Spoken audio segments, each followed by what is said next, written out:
திமுக காங்கிரஸை விட்டு கொஞ்சம் பாஜகவுக்கு கொஞ்சம் இந்த சென்ட்ரல்ல மத்திய இதுல கொஞ்சம் ஆதரவு அளித்தார்கள் என்றால் கம்ப்ளீட்டா பிளேட் மாறும். அதற்கு இது ஒரு முதல் படி ஆகிறதுக்கு வாய்ப்பு இருக்கு. எவனெல்லாம் பாஜகவை விட்டாங்களோ அவ்வளவு பெருசா வளரல. ஒரு உமா பாரதியோ அல்லது ஒரு பலர் பாஜக விட்டு திருப்பி சேர்த்துட்டாங்க அதுக்கப்புறம். ஆனா யாரெல்லாம் காங்கிரஸ் விட்டாங்களோ அவங்க சிஎம் ஆயிட்டாங்க. விசிகே எப்பவுமே பண்ணாங்கன்னு உங்களுக்கு தெரியும். ஆனா காங்கிரஸ் பண்ணுவாங்கன்னு நினைக்கவே இல்லை. இந்தியங்கிறது ஒரு காங்கிரஸ், ராகுல் காந்தி சீட்ஸ் கொடுத்துட்டு கழுத்தை புடிச்சிட்டு இருக்காங்க. அவங்க காங்கிரஸுக்கு எப்படிங்க 5 சீட் வந்துச்சு யோசிச்சு பாருங்க. அவங்களாவே காங்கிரஸ் பெரிய ஆளா யாருன்னு கூட தெரியாது. திமுகவோட ஒட்டிட்டு இருந்ததுனாலதான் காங்கிரஸ் ஜெயிச்சாங்க.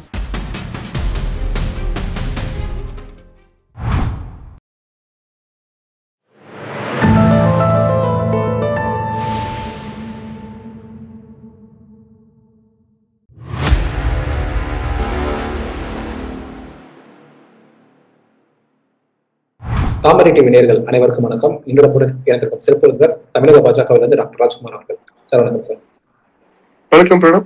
தாமரை நேயர்கள் அத்தனை பேருக்கும் வணக்கம்.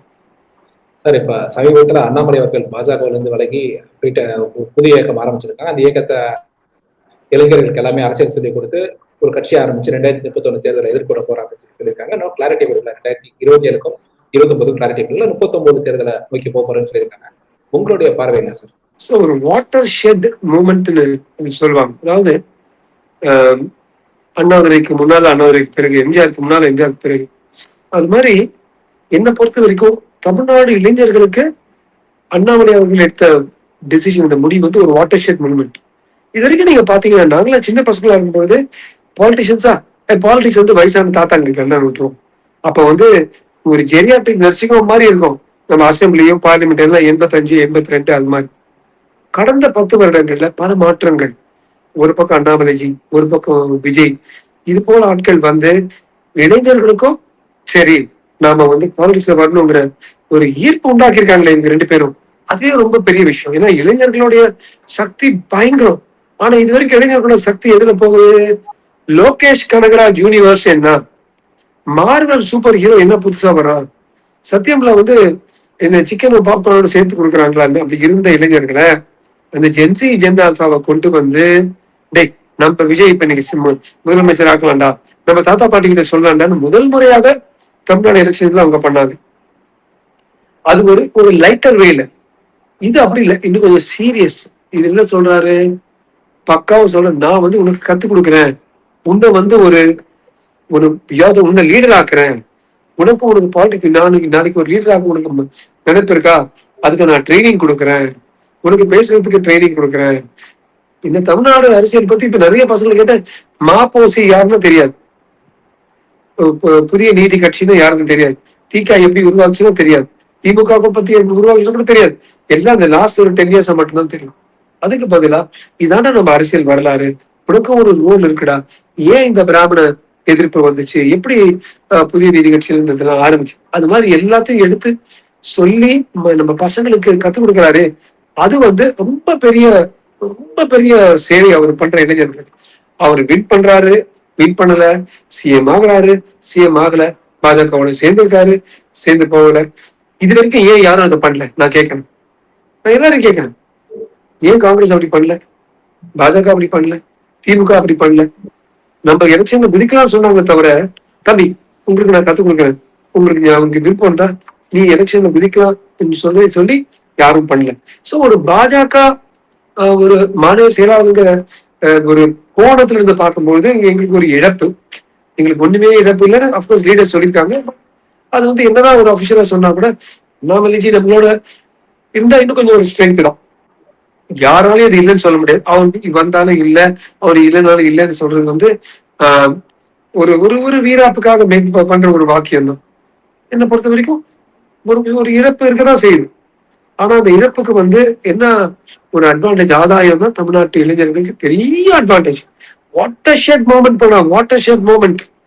இப்ப நிறைய பேர் சேர்ந்திருக்காங்கன்னா கேட்டேன், ஏன்னா நீங்க சேர்ந்தீங்கன்னா, சார் எங்களுக்கு கத்துக்கணும், எங்க அந்த அப்துல் கலாம் ஒரு வீக்கெண்ட் எடுத்துட்டு நாங்க ஹாலிடேக்கு போற மாதிரி, மாயாஜாலுக்கு போற மாதிரி அப்துல் கலாம் சென்டர்ல போய் பேச கத்துக்கணும், பாலிடிக்ஸ் தான் எப்படி பதில் அளிக்கிறதுக்கு கத்துக்கணும். அவங்க அதுக்கப்புறம் பண்ணிட்டு அவங்க வந்து திமுகவுக்கு போகலாம், பரவாயில்லை. அதிமுகவுக்கு போகலாம், பரவாயில்லை. இளைஞர்கள் பாலிடிக்ஸ்க்கு வரணும். வேற எந்த ஒரு மாநிலமும் செய்யாத அளவுக்கு தமிழ்நாட்டுல அது நீங்க பாருங்களேன், இது பெரிய வாட்டர் ஷெட் மூமெண்ட்.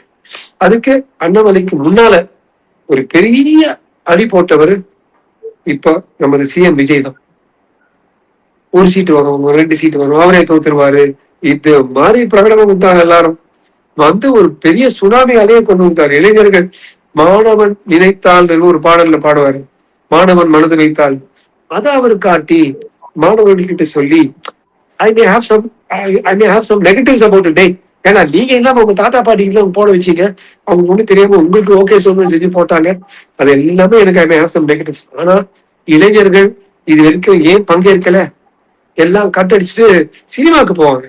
இப்ப வந்து பயங்கரமா திரண்டு வந்து போட்டாங்க. அப்படி விஜய் பண்ணும் பொழுது அண்ணாமலை பார்த்திருக்காரு, ஒண்ணுமே இல்லாத பிலிம் ஆக்டர் இது வரைக்கும் பாலிடிக்ஸ் பத்தி 15-16 கான்ஸ்டிடுவன்சிஸ் தான் போனாரு, தொகுதிகள்.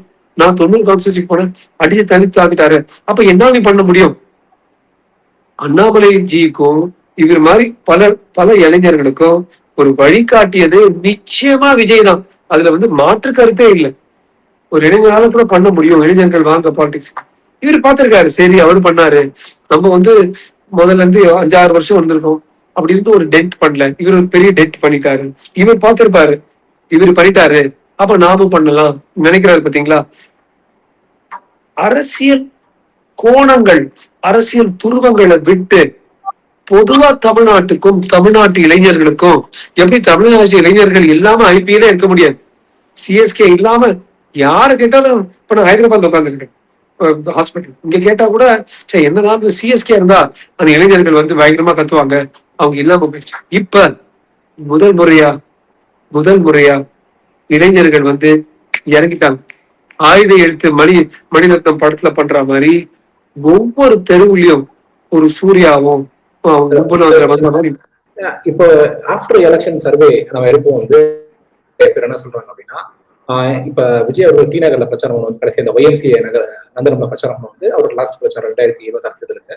அங்க ஒரு கருத்து சொல்றாங்க என்ன அப்படின்னா, உங்களுடைய வீட்டுல இருக்கக்கூடிய அப்பா அம்மா கிட்ட போய் சொல்லுங்க. அதாவது சின்ன பசங்களுக்கு கோரிக்கை வைக்கிறாரு, அது எல்லாமே அவங்களோட ஃபேன்ஸ் கோரிக்கை வைக்கிறாரு. என்ன அப்படின்னா, அப்பா அம்மாவுக்கு நீங்க போயிட்டு சொல்லுங்க, ஓட்டு போட சொல்லுங்க அப்படின்னு சொல்றாங்க. இந்த தடவை என் பொண்ணு சொல்றான், 5 வயசு பொண்ணு சொல்றான், 4 வயசு பொண்ணு சொல்றான், 10 வயசு பையன் சொல்றான் அப்படின்னு சொல்லிட்டு டிவி கேட்க போடுவோம். வெற்றி பெற மாட்டாங்கன்னு நினைச்சுதான் போட்டிருக்காங்க நிறைய பேர். வெற்றி பெறுவாங்களா, சரி பாப்போம் அப்படின்னு நினைச்சுதான் போட்டிருக்காங்க. இவங்க ஜெயிப்பாங்க நினைச்சு போடல. Is it a fluke or ஒரு குட் क्वेश्चन மேடம். இது ஒரு முறை வேலை செய்யும், அடுத்த முறை அவருடைய ஆளுமை தான் வேலை செய்யும். அடுத்த முறை விஜயுடைய கவர்னன்ஸ் ஆளுமை சரியில்லைன்னா, பவர் அவுட்டேஜ் இருந்துச்சுன்னா, வட்டியும் கடனும் ஏறிட்டு போயிருந்துச்சுன்னா, தேர்தலில் கொடுத்த வாக்குமூலங்கள் சரிப்படுத்தலைன்னா, இந்த பசங்க வந்து அவங்க அப்பா அம்மா கிட்ட தாத்தா பாட்டி கிட்ட நீங்க போடணும்னு சொன்னா கேட்க மாட்டாங்க. இப்ப 108 சீட் வந்திருக்கு, அதனாலதான் அதனால அது பண்ண முடியாது அப்படின்னு சொல்லிட்டு விஜய் அப்பீல் பண்ணுவோம். அதே மாதிரி திருப்பி 118 சீட் வந்திருந்தா எல்லாமே பண்ணிருக்கலாம், 108 சீட் வந்ததுனால கூட்டணி ஆட்சி இருந்ததுனால எதுவும் பண்ண முடியல அப்படின்னு சொல்லி கேட்க வாய்ப்பு இருக்கா? Good, you got a point. The power of majority ஒன்னு இருக்கு. You are correct. அப்ப வந்து IUML என்ன சொல்றாங்க, வந்தே மாதரத்துக்கு வந்து ஆதரிக்காத, அவங்க வந்து இவங்களை ஆதரிச்சாரு, சோ இவரும் வந்து வந்தே மாதரத்தை ஆதரிக்க முடியாதுன்னு சொல்றாரு. கம்யூனிஸ்ட் என்ன சொல்றான், கடவுள் இல்ல, நீ வந்து கோயில் இது பண்ணாது. இவர் சேரும் போதே நான் வந்து பெரியார், மத்தபடி பெரியார் எடுத்துப்பேன், ஆனா கோயில்கள் இல்லைன்னு சொல்றது எடுக்க மாட்டேன்னு சொன்னாரு.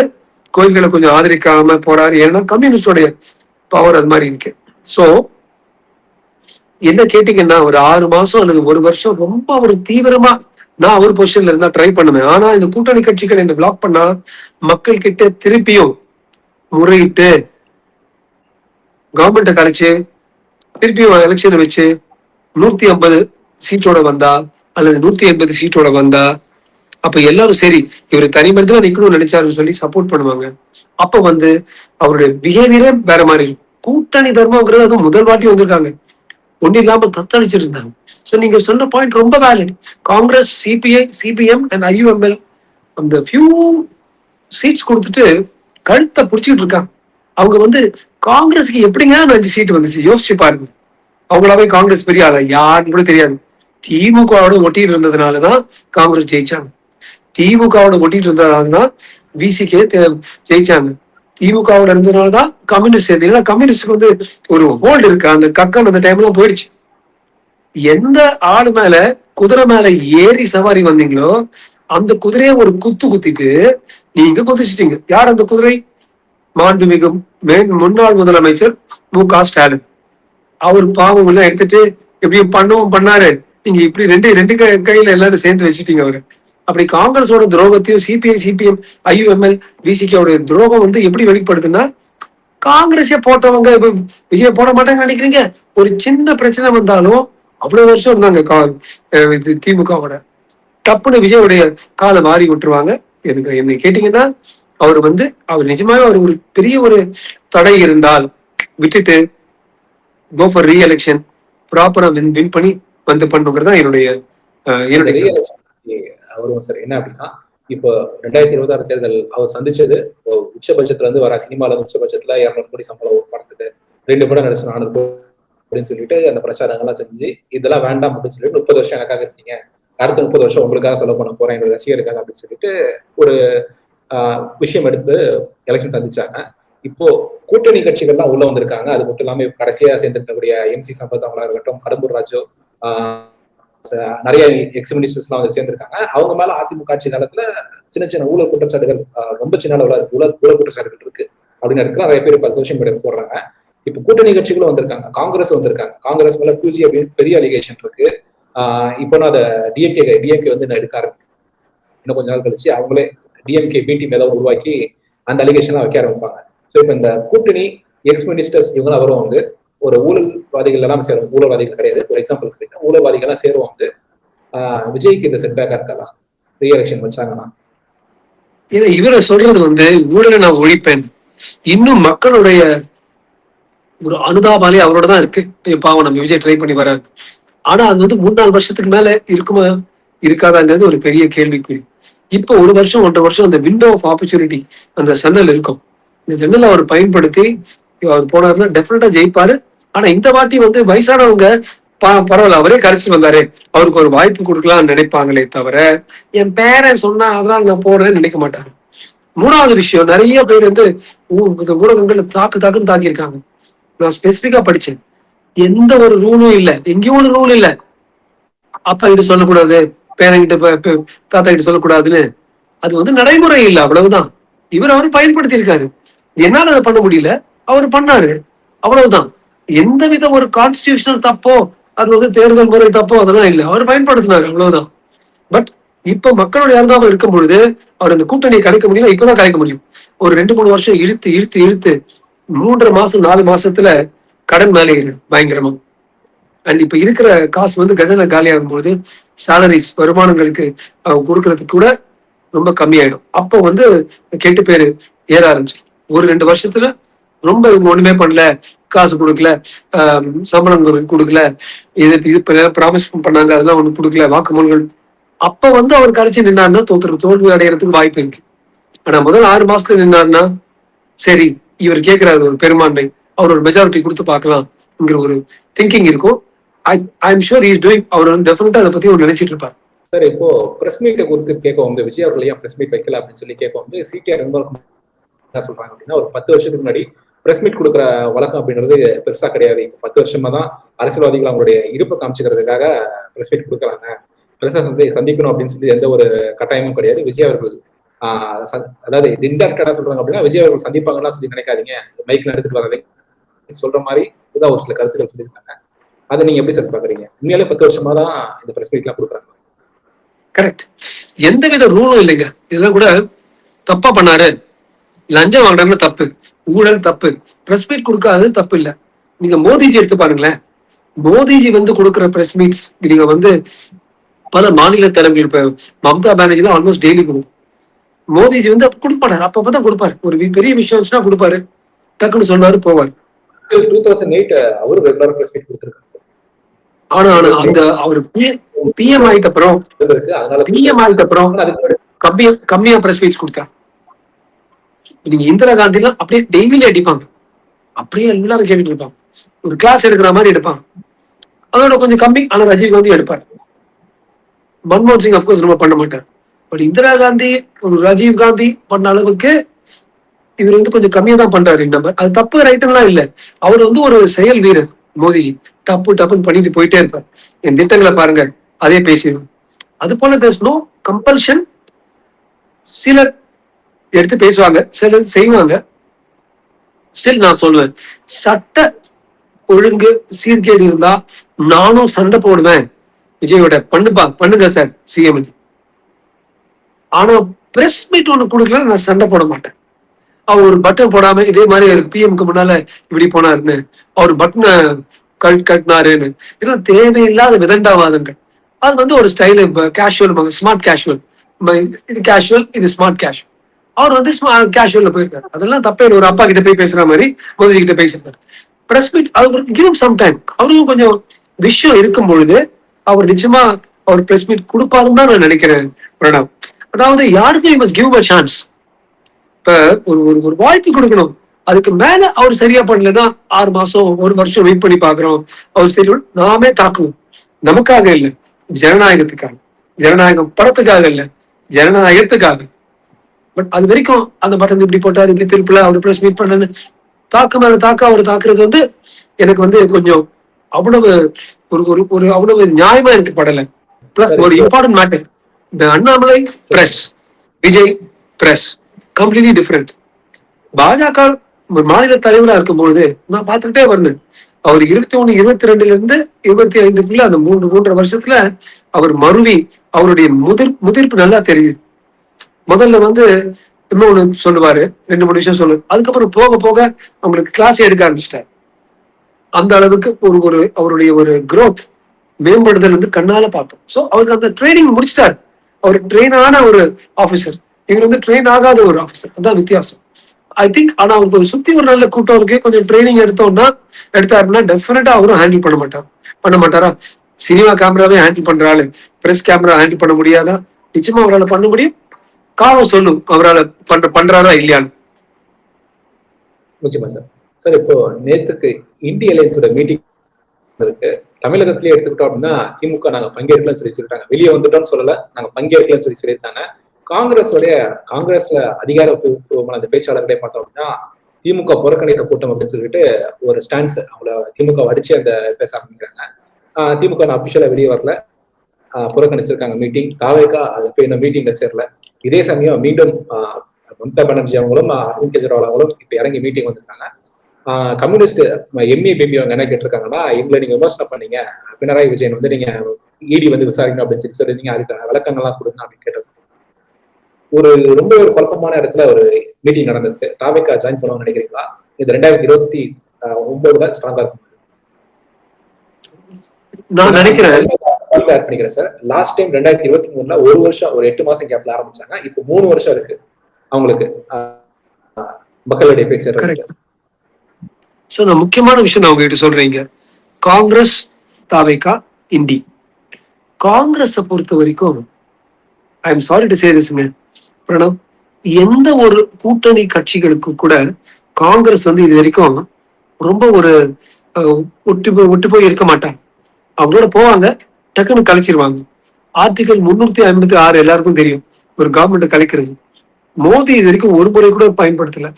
பாஜக, காங்கிரஸ் வந்து எவ்வளவு முறை பயன்படுத்துறாங்க தெரியுமா? 80 முறை. மக்களுக்கு தெரியணும், 80 முறை மாநில ஆட்சிகளை வந்து கலைச்சிருக்காங்க காங்கிரஸ். நம்பர் 1. இன்னைக்கு இவ்வளவு காசு நம்ம செலவழிச்சு தனித்தனி அசம்பிளி எலெக்ஷன், நாடாளுமன்ற எலெக்ஷன் வர்றதே இவங்களாலதான். அம்பேத்கரை ஆரம்பிக்கும் போது 1952 இருந்து ஒரே சமயத்துல தான் ஒரே ஒரு நேஷன் ஒரு எலெக்ஷன் தான் நம்ம கான்ஸ்டியூஷன் படி. இவங்க கலைக்க அங்கங்க வந்து கவர்னர் ஆட்சியும் பிரசிடென்ட் ரூலும் வரும்போது பிச்சிருச்சு. இந்த டைம் பிச்சு ஒவ்வொருத்தருக்கும் டிஃப்ரெண்ட் டைம் ஆகிதான் இன்னைக்கு மாட்டிட்டு இருக்கிறோம். Number 1. Number 2, Congress completely unreliable. தமிழ்நாடுனே பாருங்களேன், எம்ஜிஆரோட இருந்தாங்க, ஆட்சி கழிச்சாங்க. கலைஞரோட இருந்தாங்க, ஆட்சி கழிச்சாங்க. குஜராத்ல ஆட்சி கழிச்சாங்க, மகாராஷ்டிரால ஆட்சி கர்நாடகால ஆட்சி கழிச்சாங்க, பீகார்ல ஆட்சி கழிச்சாங்க, சொல்லிட்டே போலாம். அதனால காங்கிரஸ் வந்து ஒரு இன்னும் கூட பாருங்க, அதான் நம்ம பேசிட்டு இருந்தேன்ல, திமுகவோட ஒட்டிக்கிட்டு 5 நீங்க வின் பண்றீங்க. திமுக வந்து 75ல நீங்க 5, அந்த 5 கூட அப்படியே எடுத்துட்டு போய் அந்த பக்கம் போயிட்டு தாவுறீங்க. அப்பேற்பட்ட ஒரு நம்பகத்தன்மை இல்லாத ஒரு பார்ட்டி காங்கிரஸ். திமுக கடந்த 1999 இருந்து 2004 வரைக்கும் பாஜக இருந்தாங்க. 2004 இருந்து இன்னைக்கு வரை 22 வருஷமா திமுக காங்கிரஸுக்கு துரோகம் செய்யல. ஒரு பக்கம் அவங்களுக்கு ஆட்சியில அதாவது மாநில ஆட்சியில அவங்களுக்கு பொறுப்பு கொடுக்கல, அமைச்சர்கள் கொடுக்கல, நான் ஒத்துக்கிறேன், அது உண்மைதான். எப்பவுமே காங்கிரஸ் அழுவாங்க, எங்களுக்கு கொடுக்கல. நாங்க அங்க முரசொலி மாறன் கொடுத்தோம், அங்க டிஆர் மாலுக்கு கொடுத்தோம், கனிமொழிக்கு இதுக்கு கொடுத்தோம், ராஜா சாருக்கு கொடுத்தோம், ஆனா இவங்க எங்களுக்கு கொடுக்கல. மாநில ஆட்சி கொடுக்கல, ஆனா மத்தபடி அவங்களுக்கு பெருசா துரோகம் பண்ணல. ஏன் தமிழ்நாட்டுக்கே துரோகம் பண்ணி கட்சித்தீவு தாரவாத்தது காங்கிரஸ் கேட்டதுனாலதான் திமுக கொடுத்துட்டு ஆயிரக்கணக்கான தமிழ் மீனவர்கள் இறந்தாங்க, சுடப்பட்டாங்க, ஜெயில எல்லாம் இட்டதே திமுக காங்கிரஸ் கிட்ட இல்லைன்னு சொல்ல முடியாததுனாலதான். அப்படி இருக்கும்போது திமுகவுடைய கால மாறி விஜயோட போனது நிச்சயமா திமுகவுக்கும் காங்கிரஸும் பிடிக்காது. காங்கிரஸ் ராகுல் காந்தி கை பிடிச்சிட்டு இருக்காரு இவரோட மு.க. ஸ்டாலினோட. 2 மாசத்துக்கு அப்புறம் இவரு கையெழுத்து தூக்கி பிடிச்சிட்டு இருக்காரு விஜயோட, தப்புன்னு குதிச்சிட்டாரு. சோ இதனால திமுகவுடைய ஆட்கள் நீங்க கேட்டீங்கன்னா ரொம்ப ஒரு கொந்தளிப்பு இருக்கு. நம்மள போட்டாங்க, அவங்க முதுகுல குத்திட்டாங்கன்னு. இதுவே ஒரு 6 மாசம், நீங்க சொன்ன மாதிரி 3 வருஷம் இருக்கு 29, ஒரு 3-4 மாசத்துக்கு அப்புறம் அவங்க வச்சிருந்தாங்கன்னா கூட கொஞ்சம் ஆறி இருப்பாங்க. இப்ப திமுகவினரிடம் நான் பேசுற 4-5 திமுகவினரிடம் பயங்கர கொந்தளிப்பு. எங்களை போட்டாங்க, இதே சொன்னாங்க சார், போட்டாங்க சார், முதுகுல போட்டாங்க சார். விசிகே எப்பவுமே பண்ணாங்கன்னு உங்களுக்கு தெரியும், ஆனா காங்கிரஸ் பண்ணுவாங்கன்னு நினைக்கவே இல்லை. இந்தியங்கிறது ஒரு காங்கிரஸ், ராகுல் காந்தி. அதே போல இன்னொரு விஷயம் பாருங்க, 2024 பாராளுமன்ற எலெக்ஷன் நானும் தேவநாதன் யாதவ் அண்ணனுக்கும், நயினார் அண்ணனுக்கும், ஏசி அண்ணனுக்கும், அப்புறம் இன்னொருத்தர் கூட மதுரையில ராம் சீனிவாசன் அண்ணனுக்கு நாங்க போய் கேம்பெயின் பண்ணிட்டு இருக்கோம். அப்ப பாத்தீங்கன்னா ரொம்ப கிளியரா இந்திய சொல்றாங்க, எங்களுடைய பிரதமர் ராகுல் காந்தி. யாரு சொன்னாங்க? மம்தா சொல்லலையே. சொன்னது மு.க. ஸ்டாலின். எனக்கு கூட அவர் கேட்கலையே. மு.க. ஸ்டாலின் ராகுல் காந்திய முதல் பிஎம்னு முதல் முறை சொன்னது இவருதான். இவரு முதுகுல குத்துறாங்க. பின்ன எப்படிங்க நம்ம எதிர்பார்க்க முடியும்? நாங்க திருப்பி போய் டிஎம்கே போய் அவங்க கொஞ்சிப்பாங்கன்னு. அட்லீஸ்ட் இப்ப அந்த கொந்தளிப்பு இருக்கிறதுனால நிச்சயமா இப்ப சேர மாட்டாங்க. இது சென்ட்ரல்ல ஒரு பெரிய ஒரு திருப்பத்துக்கு ஒரு வாய்ப்பு இருக்கு. ஏன்னா பாஜகவுக்கு தேவையான பெரிய விஷயம் என்ன? அந்த 39-40 எம்பிக்கள். அது யார்கிட்ட இருக்கு? திமுக கிட்ட இருக்கு. சோ ஒரு ஒரு நல்ல வாய்ப்பு இருக்கு. கலைஞரே சொன்ன மாதிரி இதுதான் நிரந்தர எதிரிகளும் இல்ல, நிரந்தர நண்பர்களும் இல்ல. ஒருவேளை பாஜகவுக்கு அந்த பாராளுமன்ற நாடாளுமன்றத்துல பிரச்சனை இருந்தா DMK I can help from the outside, வெளியிலிருந்து ஆதரவு அளித்தால் கூட ஒரு பெரிய துருவ மாற்றம் ஏற்படும் மத்திய அமைச்சர். சோ பல மாற்றங்கள் நம்ம பார்க்க போறோம்.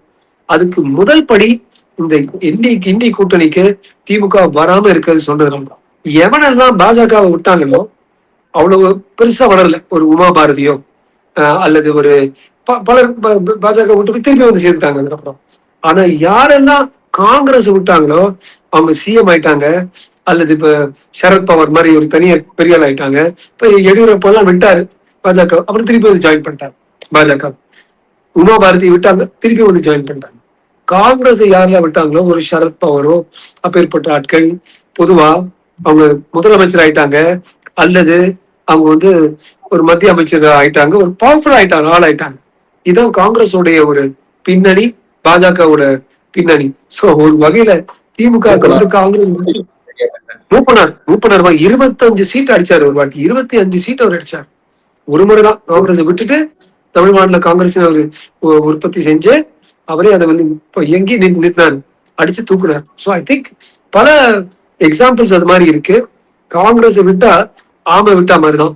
சோ அதனால திமுக காங்கிரஸை விட்டு கொஞ்சம் பாஜகவுக்கு கொஞ்சம் இந்த சென்ட்ரல்ல மத்திய இதுல கொஞ்சம் ஆதரவு அளித்தார்கள் என்றால் கம்ப்ளீட்டா பிளேட் மாறும். அதற்கு இது ஒரு முதல் படி ஆகிறதுக்கு வாய்ப்பு இருக்கு.